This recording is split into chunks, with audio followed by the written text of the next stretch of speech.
A severe crisis is sweeping over Europe in the near future, leaving people without basic essentials. Governments quickly fail, and a totalitarian regime known as Not Enough at All takes control, deciding to deal with the resource crisis by exterminating people. They start with the elderly, then move on to pregnant women and children. Some countries, such as Ireland, Iceland, and Norway, manage to halt the killing and oppose the rule. Thus, many people flee to those countries. Nico and his pregnant wife Mia are among these folks. One night, a smuggler transports them to the local harbor, where they dash through the containers in search of a way out. When a dog gets in their path, they change course and take care to conceal from helicopter lights. They can hear the cops catching some of the runners, but they manage to slip by them and meet another smuggler who demands more money. They've already spent a lot of money, so they can't help but gift him their wedding rings. The pair then gets into the back of a truck with a group of women who are also fleeing with their children, and even a dog. Mia takes off the bandage that had been covering her belly and is concerned because she hasn't felt the baby move in a long time. Nico, on the other hand, tells her how to find the spot with the baby's foot because that's where the child constantly kicks. He also gives her a Snickers bar that he's been saving to consume when they get in Ireland as a small token of his appreciation. Mia observes the other children when one of the refugees uses a drill to open a hole in the truck and allow light in, feeling bad because she and Nico left their first kid behind. But Nico reminds her that the military took her away. Therefore, she's dead. After barely a few hours of driving, the truck pulls over to pick up more refugees. The people rush aboard, and the truck becomes overcrowded, so the smuggler declares that they will split the group in half, leaving the women and children here and the men in another vehicle. Nico tries to explain that he was previously in this vehicle with his wife, but he is ignored and hauled away. The doors are shut, and Mia can only see her husband through a hole. So she calls him on her phone.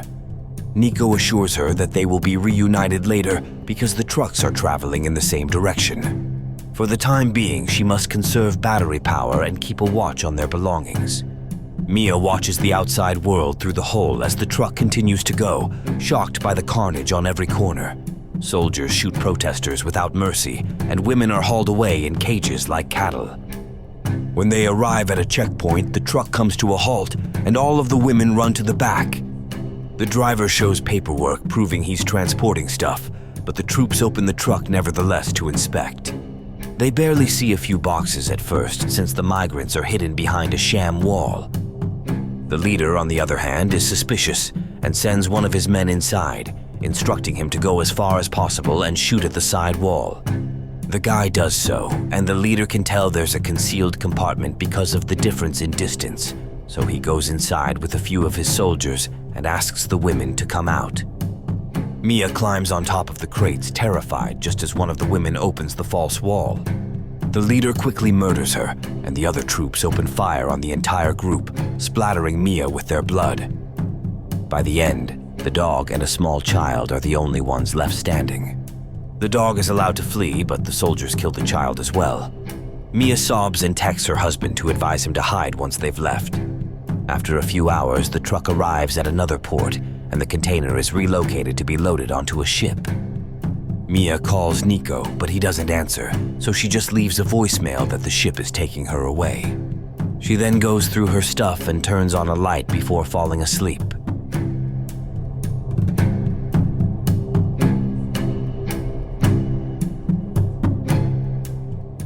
Mia awakens later when the container begins to shake. She can see the sailors rushing around through the bullet holes because a severe storm is destroying the ship. Mia starts yelling for help as the shaking causes her to roll all over the place, injuring herself until a hard crash knocks her asleep. Mia awakens moments later to see water seeping into the container through the holes. When she looks outside, she sees that the ship has sunk and that all of the containers, including hers, are now drifting in the middle of the sea. She begins to panic and tries to call Nico, but her phone has been damaged and no longer works. Then she tries an extra phone she had in her luggage, but she doesn't remember the passcode. Mia finds water keeps getting into the container after ensuring that the baby is fine, so she begins opening the boxes to find something she can use. Unfortunately, all they have are plastic containers, televisions, drink, and headphones. She also finds many hoodies and puts one on. She looks around and begins gathering up everything that has fallen from her bag, including some tape and a Swiss Army knife. Mia finds her diary and finds consolation in a picture of her family after taping the holes to slow the water down. She hears screams and peeks through the hole to see a container sinking slowly with people inside. Mia, desperate, begins yelling Nico's name and inserts her SIM card into the working phone, but Nico does not answer and the container sinks, causing Mia to have a nervous breakdown. Mia tries the phone again and again for the following few hours without success. When night falls, she grabs the knife because she wants to end things, but then she feels the baby move. Mia decides to live for the baby and falls asleep while listening to the whales sing outside. Mia detects a shaky hanging crate and moves out of the way just in time for it to fall. However, this causes water to rapidly fill the container, and Mia believes she is about to drown, only to wake up and learn it was all a nightmare.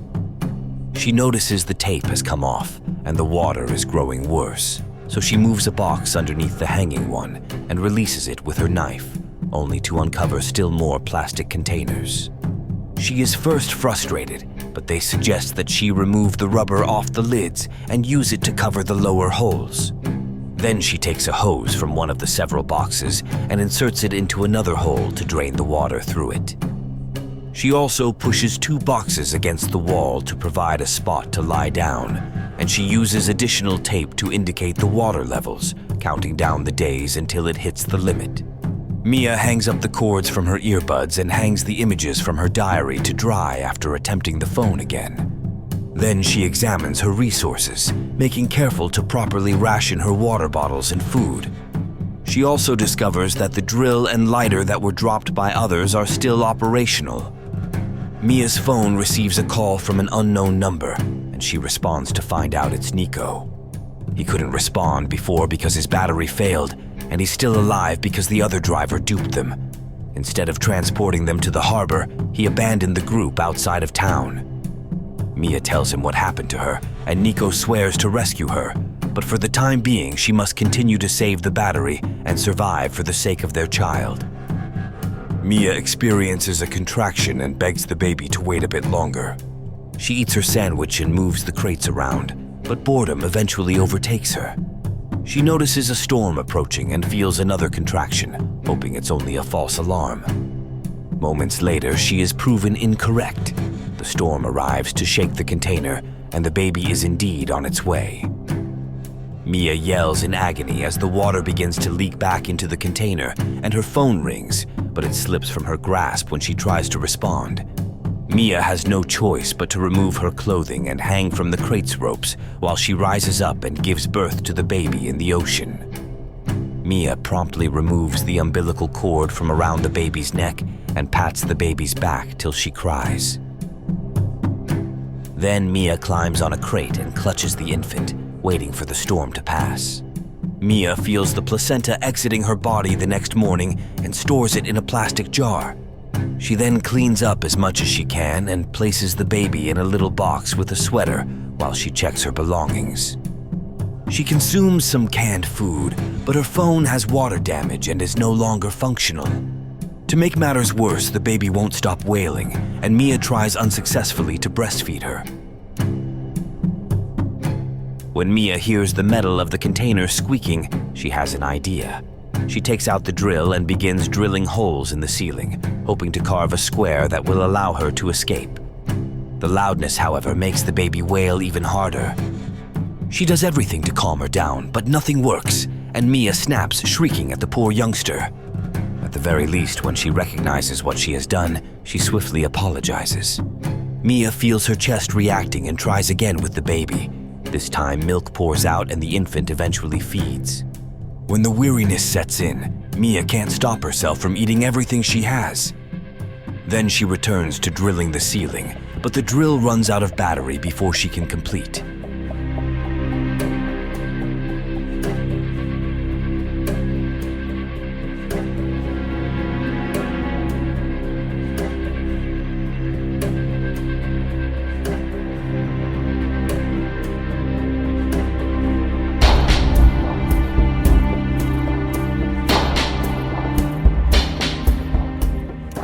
She then inserts the SIM card into the original phone, but it still does not work. Frustration finally gets to her, and she starts hurling her belongings around in rage. When she finds the knife, she tries to continue the job by using it on the holes in the ceiling, but this causes her hands to hurt. Mia has nothing else to do but take care of the baby, occasionally soaking the child's skin to help her cope with the heat.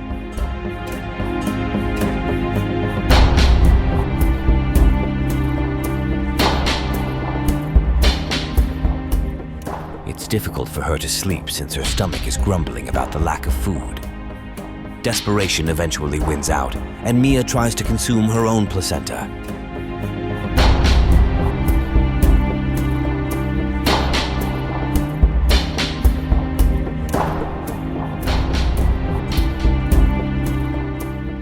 She hears the whales outside again, and when she looks out, the whale hits the container, prompting the baby to cry once more.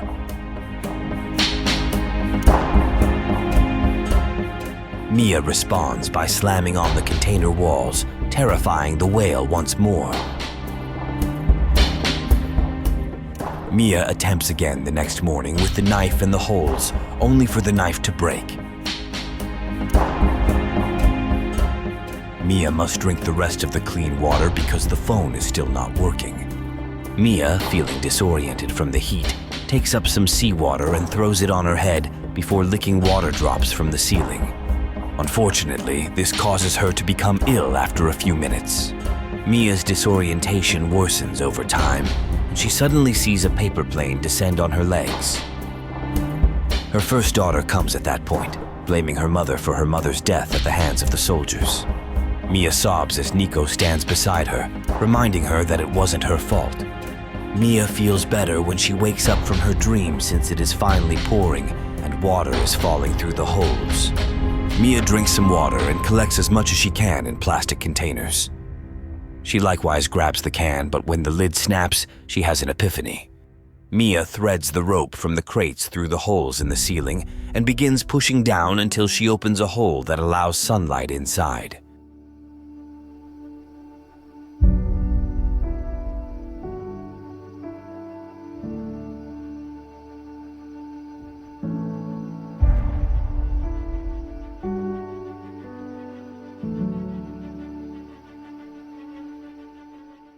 Mia then climbs to the top of the container and confirms that there is no land in sight.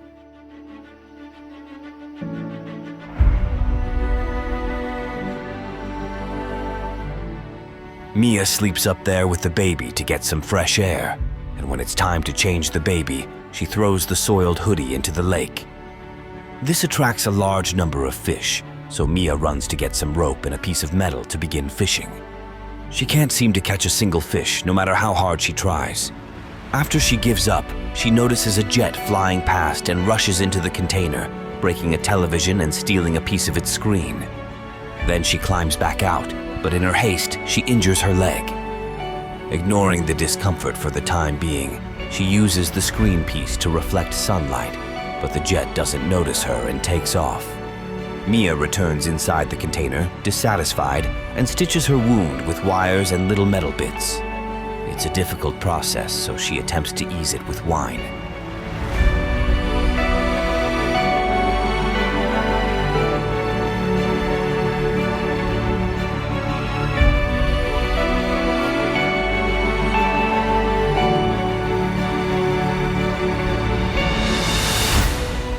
She then notices the hundreds of earbuds and has another idea.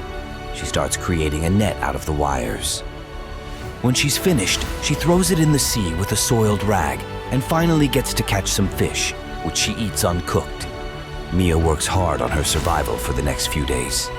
She keeps emptying water from the container with the hose, and she keeps catching fish with the net and storing them in the plastic containers. She also uses paper pages from her diary to create a slew of SOS letters, which she places inside containers and dumps into the sea in the hopes that someone will locate them.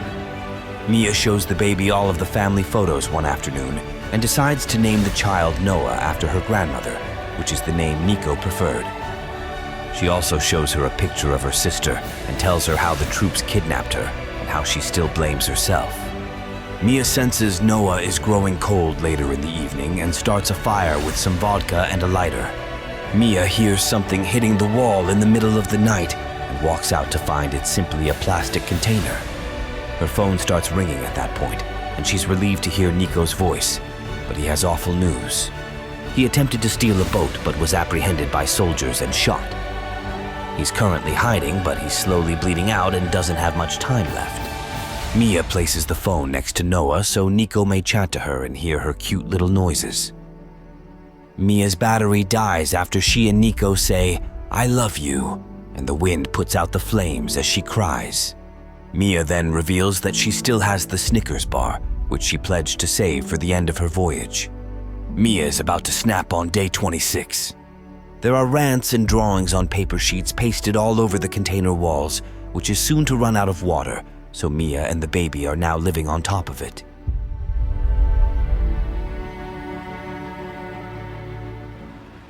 Mia is also constructing a raft out of crate wood, plastic containers, and rope. Mia is encouraged when a seagull lands on the container to steal some of her fish, indicating that they are close to land. Later that evening, Mia manages to light a new fire and prepare a sail for her raft. Mia dives inside the container after hearing a rumbling inside and thinking it's going to sink shortly. She also notices a Snickers bar inside a plastic container, so she takes a chance and goes farther inside to get it. Mia's foot becomes entangled with some rope as the water pushes the raft with Noah away, so she struggles against it while attempting not to drown. She manages to cut the rope with a piece of metal and swims out of the container just as it begins to sink. Mia is worried when she realizes she can't see Noah when she reaches the surface. A while passes by and expels some water, which splashes Noah and causes her to cry.